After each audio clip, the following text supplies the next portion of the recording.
안녕하세요. 속물소리 들어가며 남자친구와 파혼한 30대 여성입니다. 결혼 이야기가 나온 이후로 몇 달 동안 제 나름대로 소가리를 하다가 남자친구에게 허심탄회하게 제 이야기를 했을 뿐인데, 이후로 며칠 사이에 저는 물론이고 저희 부모님까지 돈독이 올랐다는 등 별의별 소리를 다 들었네요. 그런데 말이 나왔으니 말이지만, 제가 저 낳으시고 길러주신 부모님도 아닌데 남자친구 부모님 노후까지 책임져야 할 게 뻔한 결혼을 왜 해야 하냔 말이죠. 남자친구는 결혼하면 시부모님도 제 부모님이나 마찬가지라고 당연한 거라 했지만, 그렇다고 시부모님이 저희 부모님처럼 저 자라는 동안 돈 1,000원 쓰신 것도 아닌데 정말이지 생각할수록 너무 뻔뻔한 것 같아요. 결혼해서 몇 년 살다 이혼한 것도 아니고 고작 파혼일 뿐이라지만 그래도 무려 4년의 시간을 함께 했어요. 그래서 그냥 파혼했네 어쩔 수 없지 하고 넘어가기엔 왠지 우라가 침입니다. 그래서 제 이야기 좀 해보려고요. 흘러 남자친구 귀에든 남자친구 부모님 귀에든 들어갔으면 하는 마음도 없잖아 있어요. 그러면 그땐 자기들도 알겠죠. 제가 이상한 게 아니라 자기들이 이상한 거란 걸. 일단 남자친구하고 어떻게 만났는지부터 이야기해 보겠습니다. 남자친구하고는 31살에 소개팅으로 만났어요. 그 전까지는 소개팅을 해본 적도 없었는데, 당시 제가 새로운 직장으로 이직하고 마음고생을 많이 하던 때였거든요. 그래서 일주일에 한두 번은 꼭 한 동네 살던 친구를 불러내 푸념을 늘어놓기 일쑤였지요. 사실 그때는 제가 워낙 저 힘든 것만 생각하다 보니 그러는 제 꼬리 친구에게 얼마나 부담스럽고 한심하게 보일지 미처 생각도 못했네요. 아무튼 친구가 보기엔 그런 제가 하다못해 연애라도 하면 좀 나아질까 싶었던 모양이에요. 하루는 자기가 소개팅을 해주겠다며 만나보라고 어찌나 성하던지. 그래서 자의반 타의반으로 나가게 됐어요. 그런데 여담이지만 조금 황당했던 건 전 친구가 하도 괜찮은 사람이라며 만나보라길래 친구랑 꽤나 가까운 사이인 줄로만 알았거든요. 하지만 알고 보니 친구가 직접적으로 아는 사이도 아니고 친구 언니의 친구의 오빠라나요? 친구 말로는 조금이라도 더 좋은 사람을 소개해주고 싶어서 자기가 수소문을 한 거였다대요. 하지만 어찌됐건 간에 그렇게 만난 남자친구랑 저는 처음부터 잘 맞았어요. 당시 저는 거북이를 한 마리 키우고 있었는데 남자친구가 거북이에 대해서 어찌나 해박한 지식을 뽐내던지. 사실 거북이에 대해서 아는 사람은 흔치 않거든요. 아무튼 그리고 이 밖에도 서로 관심사라던가 취미가 비슷해서 만난 지 3시간이 넘어가도록 대화가 끊어지질 않았습니다. 그래서 이 사람이 어쩌면 내 반쪽인가? 말은 안 했지만 첫 만남부터 혼자 온갖 상상을 다 했다니까요. 아무튼 이후로 저희는 몇 번의 만남을 더 가졌고 자연스레 연인 사이로 발전했습니다. 처음부터 결혼까지 생각한 만남은 아니었어도 시간이 흐를수록 결혼을 하게 되면 이 사람이랑 하는 게 시기적으로나 여러 가지 면에서 맞지 않을까 하는 생각도 하게 되었고요. 그리고 그렇게 만으로 꽉 채운 4년의 시간이 흘러가고 있을 때 남자친구가 먼저 결혼 이야기를 꺼내왔어요. 남자친구는 저보다 4살이 더 많았으니 아무래도 저보다 마음이 급했던 거겠죠. 하지만 저는 남자친구를 좋아하는 마음과는 별개로 결혼을 서두르고 싶은 마음은 없었습니다. 저에게는 결혼과 출산은 뗄래야 뗄 수 없는 것이었기에 결혼을 한다는 건 임신과 출산을 한다는 걸 의미했고, 그런 생각을 할 때마다 회사에 돌아왔을 때 내 자리가 있을까 하는 불안감을 떨쳐낼 수가 없었거든요. 하지만 남편은 자기나 저나 1살이라도 젊을 때 결혼해 안정적인 가정을 꾸리는 게 좋다며, 애도 너무 늦게 낳으면 애한테나 저희한테나 좋을 게 없다. 이 밖에도 여러 가지 이유로 저를 계속해서 설득하더라고요. 그리고 듣고 있다 보면 솔직히 아주 틀린 말도 아니었죠. 그래서 그래 그럼 하자 그렇게 된 건데, 며칠 뒤 남자친구가 황당한 소리를 하는 거예요. 발단은 제가 우리 결혼에 필요한 예산이라던가 그런 거 계산 좀 해보자고 돈 이야기를 꺼내면서였습니다. 사실 3년을 만났지만 그러는 동안 서로 월급이 얼마나 되는지, 데이트 비용 외 생활비로 얼마 정도 나가고 얼마 정도 모으고 있는지 그런 이야기는 딱히 해본 적이 없었어요. 부모님은 뭐 하시는 분들이신지, 집은 자가인지 전세인지 그런 얘기는 더더욱 해본 적이 없었죠. 애들도 아닌데 그런 이야기도 안 하고 연애를 했냐고 하는 사람들도 있겠지만 저희는 데이트 비용은 물론이고 돈 때문에 서로 얼굴 붉힐 일이 없었어요. 그리고 서로 말은 안 해도 눈에 보이는 게 있잖아요. 입고 다니는 거 하고 다니는 거. 그래서 적어도 저는 남자친구 사정을 제 나름대로 어느 정도 가늠하고 있었거든요. 지금 생각해보면 그것부터가 실수였지만. 아무튼 그 당시에는 제 눈에 보이는 상황만을 너무 믿기도 했고, 한편으론 아무리 남자친구고 여자친구고 해도 굳이 그런 걸 다 알고 알려주고 해야 할 이유가 있을까 싶었네요. 남자친구는 몇 번이나 말하기를 주저하는 눈치였고, 그럴수록 저는 그냥 넘어갈 수가 없었습니다. 그래서 그러지 말고 솔직히 얘기해달라. 나도 오빠가 재벌집 아들이라곤 생각 안 한다면서 웃었죠. 하지만 남자친구의 대답을 듣고 나니 저는 더 이상 웃을 수만은 없었습니다. 알고 보니 주식에 코인까지 하고 있었던 데다가 혼자 살면서 나가는 생활비, 그리고 저한테 말은 못했는데 저랑 연애하는 동안 보이스피싱도 당했었다는 거예요. 그리고는 한참을 쭈뼛거리더니 한다는 소리가 2천만 원 모았답니다. 참고로 당시 남자친구는 직장생활 10년 차였거든요. 그래서 더더욱 생각지 못한 액수의 정말이지. 처음엔 제가 뭘 잘못 들은 줄 알고 제 귀를 의심했다니까요. 그러나 이게 다가 아니었어요.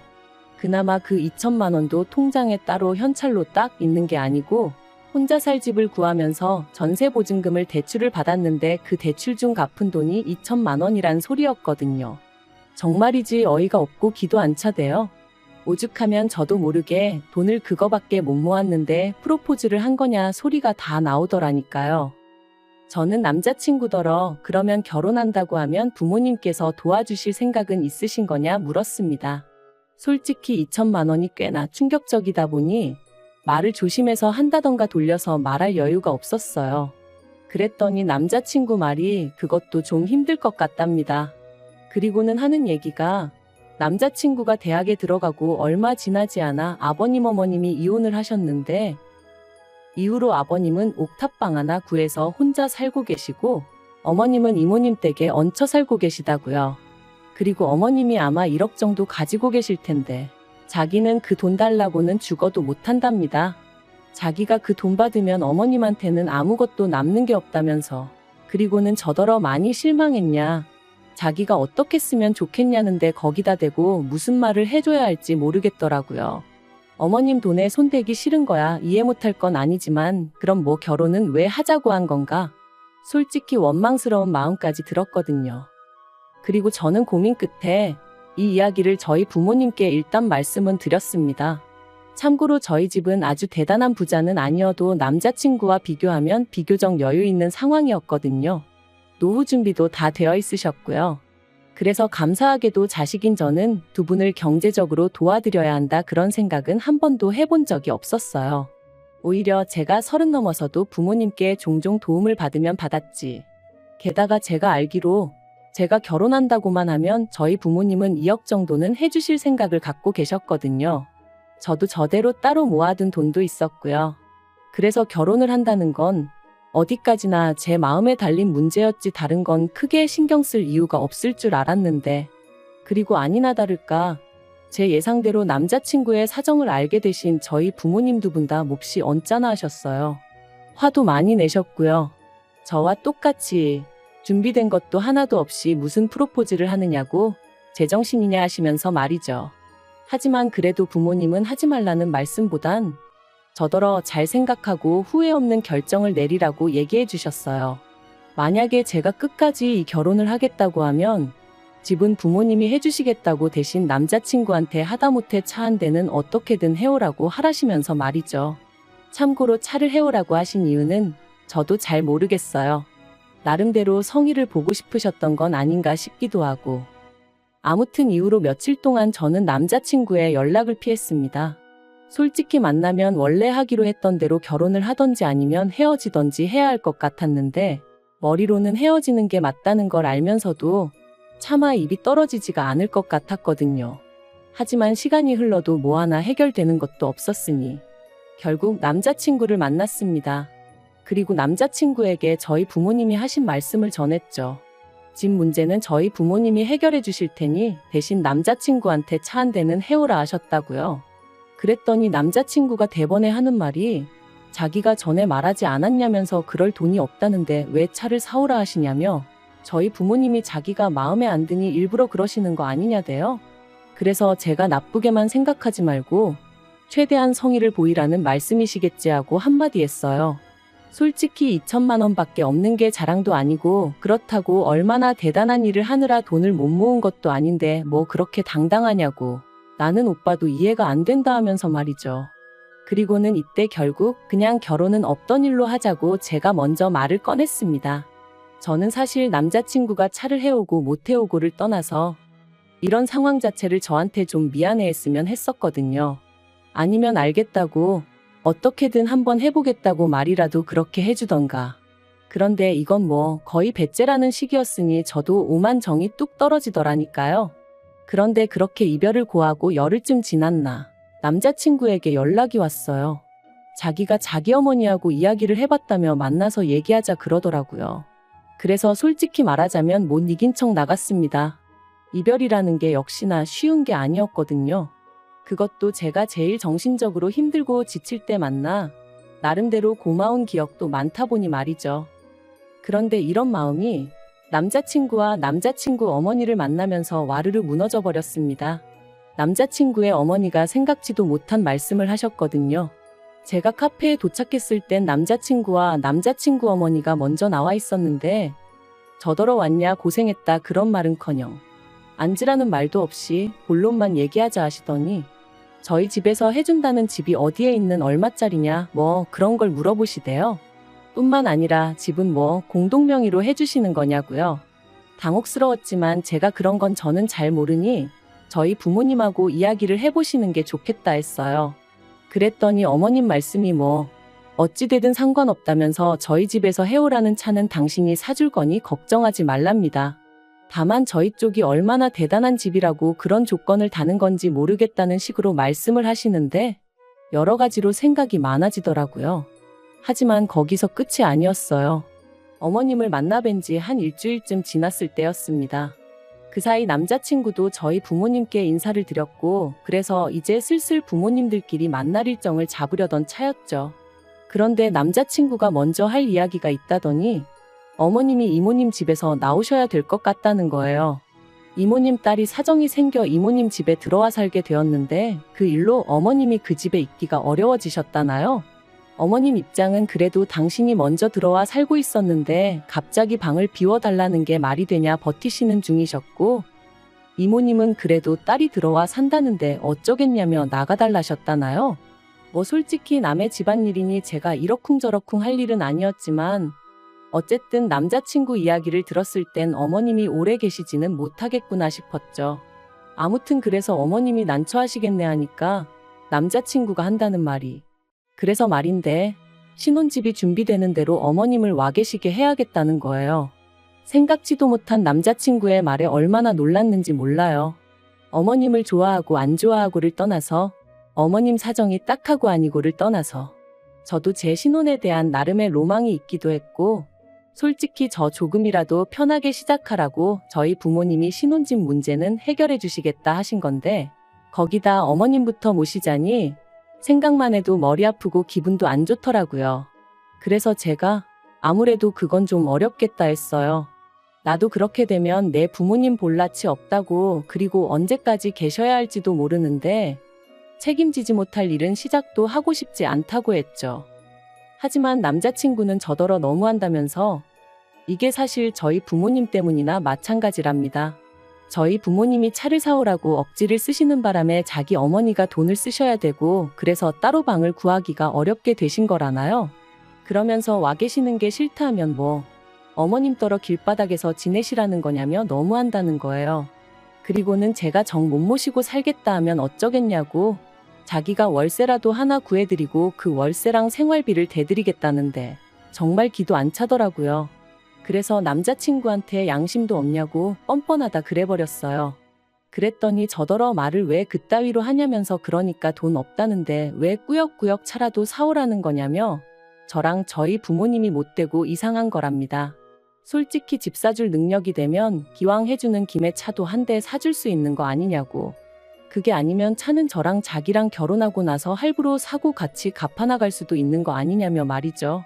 그리고 저는 그런 남자친구가 어이없는 건 물론이고 괘씸한 생각까지 들대요.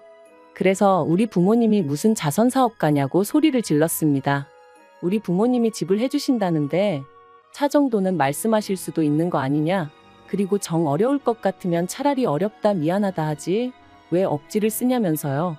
그러니까 남자친구가 저희 부모님도 그렇고 저도 그렇고 사위 될 사람 남편 될 사람 자존심이니 인격이니 그런 건 안중에도 없는가 보답니다.